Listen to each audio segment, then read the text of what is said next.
Oke, pernah kepikiran nggak sih kenapa ya satu negara repot-repot beli barang dari negara lain? Padahal kan mungkin aja mereka bisa bikin sendiri. Nah, inilah pertanyaan inti dari semua pembahasan tentang perdagangan internasional. Coba deh lihat sekeliling Anda sekarang. Smartphone, kopi yang Anda minum, atau mobil di jalanan, kemungkinan besar semua itu datang dari berbagai penjuru dunia. Ini bukan kebetulan loh.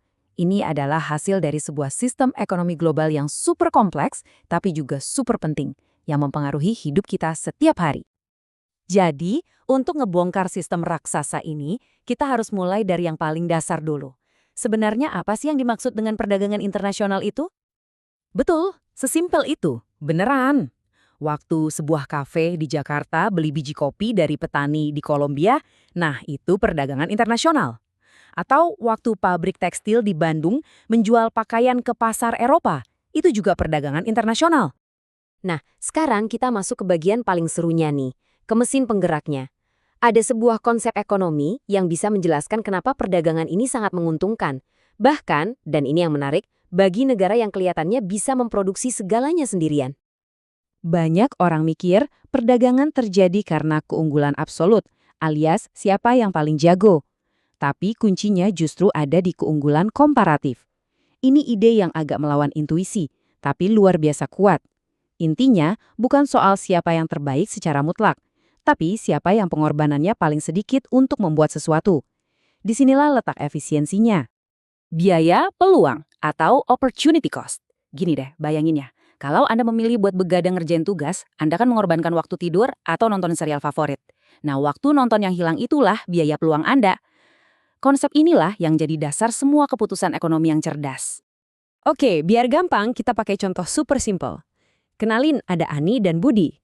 Dalam sejam, Ani bisa bikin 10 kue atau 2 kemeja. Kalau Budi bisa bikin 6 kue atau 3 kemeja kan? Kalau dilihat sekilas, kayaknya Ani jago bikin kue dan Budi jago bikin kemeja kan? Tunggu dulu, nggak sesimpel itu.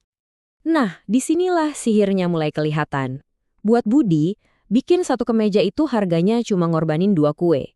Tapi buat Ani, satu kemeja itu harganya 5 kue. Jauh banget kan? Jelas, Budi lebih efisien kalau bikin kemeja, karena pengorbanannya lebih kecil. Sebaliknya, Ani lebih efisien bikin kue. Jadi, masuk akal banget kalau Budi fokus bikin kemeja dan Ani fokus bikin kue.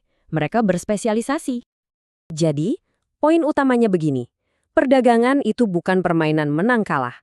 Dengan berdagang berdasarkan keunggulan komparatif, semua pihak bisa jadi lebih makmur. Total kue ekonomi jadi lebih besar buat semua orang. Oke, teorinya keren. Tapi, untungnya buat kita apa sih dalam kehidupan sehari-hari?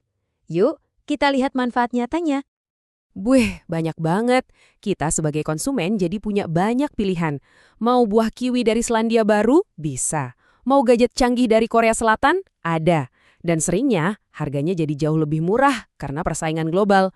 Buat perusahaan, mereka bisa produksi dalam skala raksasa yang bikin biayanya lebih murah dan bisa jualan ke seluruh dunia. Tunggu sebentar. Kalau perdagangan ini bagus banget, kenapa dong sering ada negara yang malah pasang tembok? Kenapa ada yang namanya perang dagang? Jawabannya satu kata, proteksionisme. Tujuannya sih kedengarannya mulia ya, melindungi industri dalam negeri. Tapi, dalam ekonomi, setiap aksi itu pasti ada reaksinya. Dan seringkali akibatnya justru merugikan lebih banyak orang. Senjata utamanya ada 2, tarif dan kuota. Gampangnya, tarif itu pajak buat barang impor, jadi harganya langsung naik.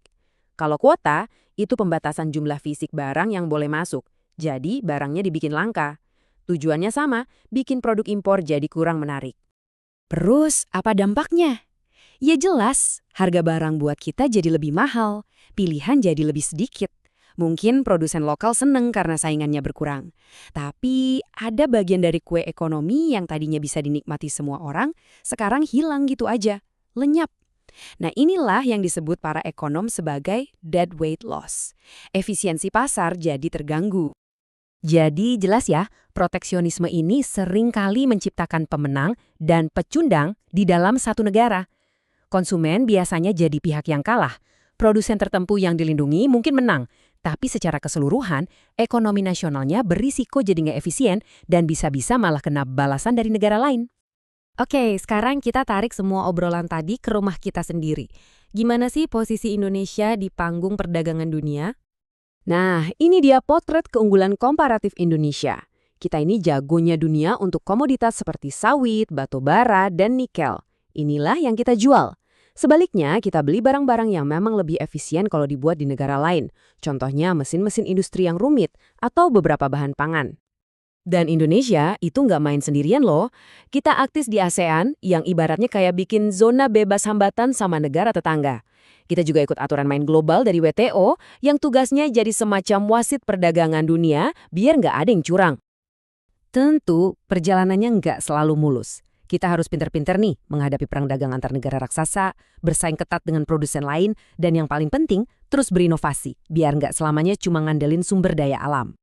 Jadi, kita ada di persimpangan jalan. Di satu sisi, ada keuntungan luar biasa dari perdagangan bebas. Di sisi lain, ada godaan buat melindungi industri kita. Pertanyaan besarnya adalah, gimana caranya Indonesia bisa naik kelas?